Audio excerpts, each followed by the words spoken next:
Hi, it's Darren Mitchell from Control and Compound Financial, and today I'm going to talk about the volatility buffer. Now, this is something I wrote about in my first book, Be the Bank. It's chapter 11, I think page 113.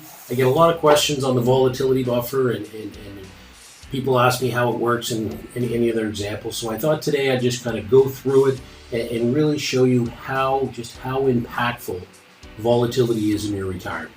So when you're retired, if the market goes down, it is not the same as if the market goes down when you're 40 or 30.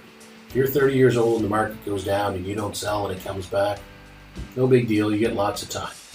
If you're retired and the market goes down, it is a big deal. So I'm going to show you that today, and I'm also going to show you how beneficial and how important it is to have an uncorrelated asset for a portion of your assets. And the infinite banking policy or a cash value life insurance, same thing, that's uncorrelated to the market. We saw in 2008 when the market crashed, most of these participating whole life plans paid around 7% and change dividend. So I want to show you the impact of volatile markets today, and I want to use our Truth Concepts software that we use, and I want to go back to 1970. In 1970, over the next 30 years, was the heyday of the stock market. 14.73% was the return, and that's the S&P 500 with dividends. So we're going to take the greatest rate of return through that period of time. I'm picking that time period because that was a really positive time in the stock market, but still I want to show you the impact of volatility.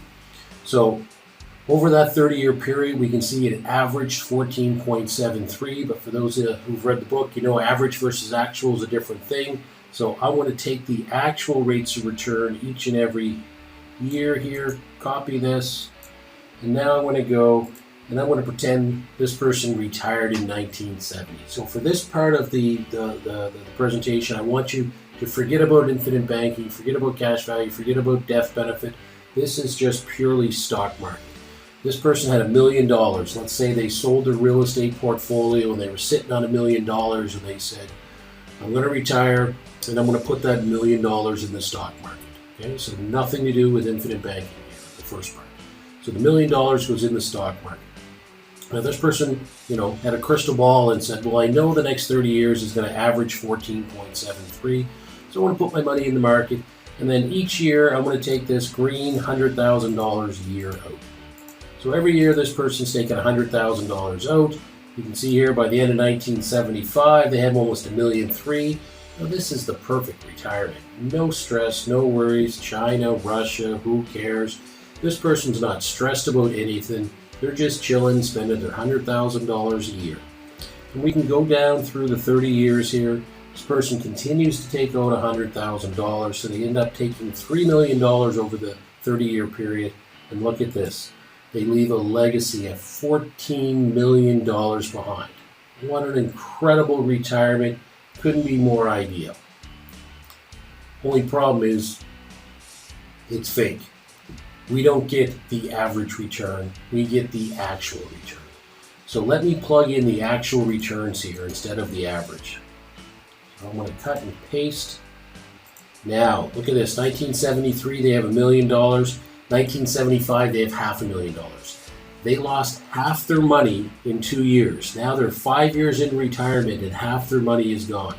This is no longer a stress-free retirement. This is full-on stress, okay?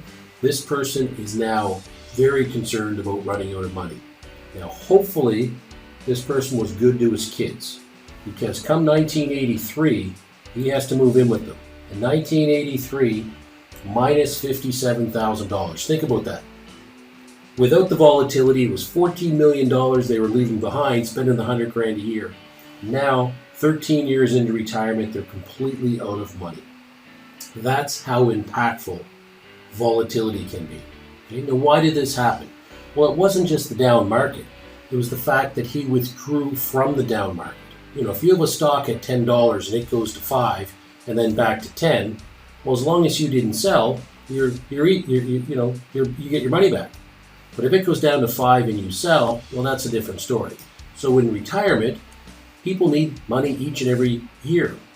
They like to sleep indoors, they like to eat. So even in a down market, they're taking money out. So What does this have to do with infinite banking? Well, I mentioned at the beginning of this video that infinite banking, the cash value, was uncorrelated to the stock market. So let's pretend this person here had three times his annual income, so $300,000 in an uncorrelated asset, like cash value. So the volatility buffer rules state, in a down market, don't take your money out of your market, give it a chance to come back. Okay, so let's see how this would work. In 1973, the market was down 14%. Now again, we didn't know this in advance, but the volatility buffer rule says the following year, let's borrow $100,000 from our cash value, and we will give our stuff in the market a chance to come back.